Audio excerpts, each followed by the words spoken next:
Yep, it's Attaway General Day. Episode 5 just dropped, it's fresh out of the oven, and Mama cooked up a real stinky pie. It picks up where 4 left off after Jamie's unfortunate pogo sticking accident that saw him undergoing surgery from the legendary Dr. Henry. Of course, Dr. Henry being the man who invented the peanut butter and jelly sandwich, so Jamie is in good hands here, and we get to find out if he makes it through the surgery or not today. I can't wait to just hop right in. So, what's the plan tonight? Well, I texted him, but he said he can come to... We gotta get going, but bring the Cinnamon Toast Crunch. Episode 5 kicks off with a full throttle nuts to butts advertisement for Cinnamon Toast Crunch. I have to say, this is probably one of the worst ads I've seen. It makes it look like Cinnamon Toast Crunch is a bad thing. I'm a fan of the cereal, but it makes it look like if you eat Cinnamon Toast Crunch, your friends are gonna fucking hate you. They're visibly annoyed with him and tell him that he sucks because he's eating the cereal, and yet it's supposed to be an advertisement for the cereal, so I really think it was counterproductive. I feel like kids that watch this and see that be like, oh fuck, guess I can't eat Cinnamon Toast Crunch or else everyone's gonna make fun of me at school, pull my pants down and spit in my face. And to be fair, they made it sound like when you eat Cinnamon Toast Crunch, you are just chewing on broken glass. It sounds super obnoxious. But it's good cereal. Shitty advertisement, though. Is everything okay? Yeah, I think we just need to be more careful. No more ninjing around. I think Nina's on to me. I just don't want to wait another 6 hours to kiss you. This episode starts the same as the other fucking 5 episodes where these two are just making out or about to make out and then once again reiterate how frowned upon it is that they're having a workplace relationship and then talk about how they need to hide it and be more secretive. Even though there's not a soul in the hospital that doesn't know that these two kiss every chance they get. She mentions that Nina might be onto them and they have to stop ninjaing around, even though these two are about as stealthy as a garbage truck setting off fireworks. They kiss everywhere. A patient could be being rushed in, missing limbs, bleeding everywhere, and they would just push them aside to kiss. They'll climb on top of someone in a wheelchair just to kiss on top of them. Like, it's every opportunity. It's uncomfortable and it's weird when they keep saying that it's supposed to be secretive, because at no point do they even try and hide it. So, no shit, Nina's onto you. She's not just onto you, she knows. Everyone at the fucking hospital knows. It's a really dumb plot device, considering they've made no effort at all to keep it a secret. Good God. Clipped by an oncoming car and went down on the highway. Trauma to the leg and abdomen. BP 65/40. That's internal bleeding. Good know our prep stat. So we finally get an explanation for what exactly happened to Jamie. He was riding his ripstick on the highway when he got clipped by a car.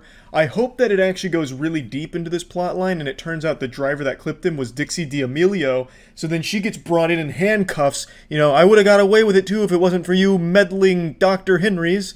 You know, it's just something like real fucking wild. Or maybe it's like Cobra Commander from G.I. Joe that was driving the car, and then we have to like have this battle between Attaway General and Cobra Commander's crew. Like, it could be nuts. Or maybe it's just Dr. Henry who accidentally just fucking blasted him with his car because Jamie knew about him being on Tinder or something. Like, I'm just hoping there's more depth to this as opposed to just some mystery driver that hit him while he was on his scooter. This spleen is so badly damaged. There's not going to be any recovery. It's just they're trying to get it out, and it's too damaged. Hey.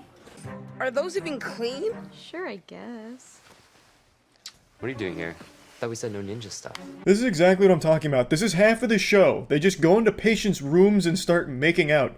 Literally right in front of this kid. Damn near slaps the fucking controller out of his hand just to kiss Holden in front of him. It's weird, especially considering that it's supposed to be like a secret.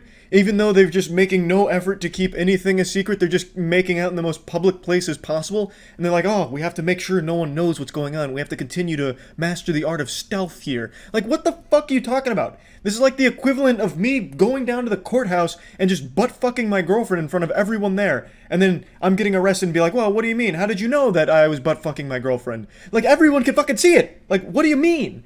It makes no sense. It's so goddamn silly, but you also get a hint at what's going on with Jamie.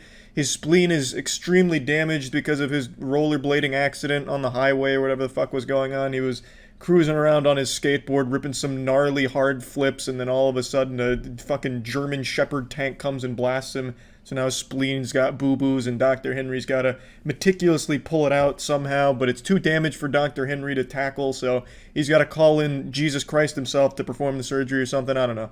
But also, while this is all going on, Benny also mentions that he went on his first date with Mikey.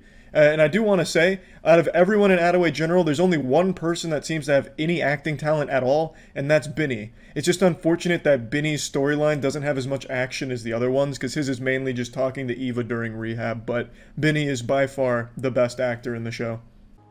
Oh, but girls, I mean, like, he's just so cute. You know that. He is, but so are you. And the more you love yourself, the more you'll find someone who will.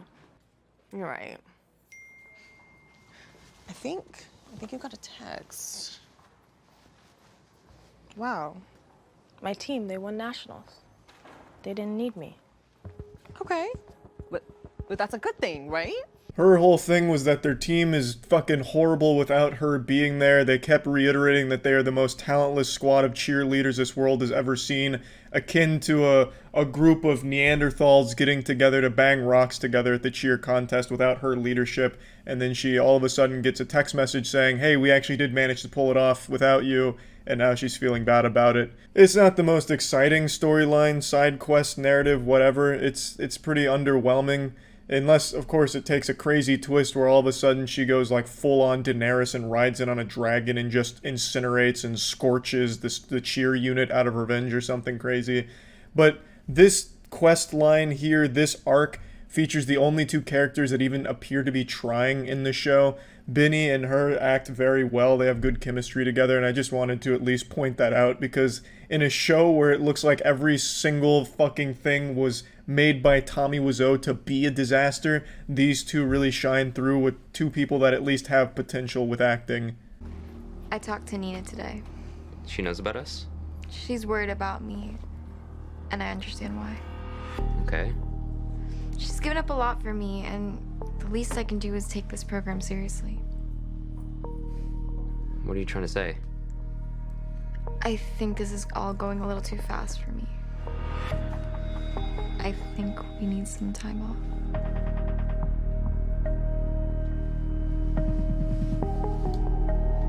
No, damn it! Oh, I can't believe it. What do you mean Nina knows? How? How did she find out? She's got eyes everywhere. God, nothing gets by Nina. A pin doesn't drop in that hospital without Nina somehow finding out about it. A goddamn mouse couldn't squeak a fart by without Nina hearing it from a mile away.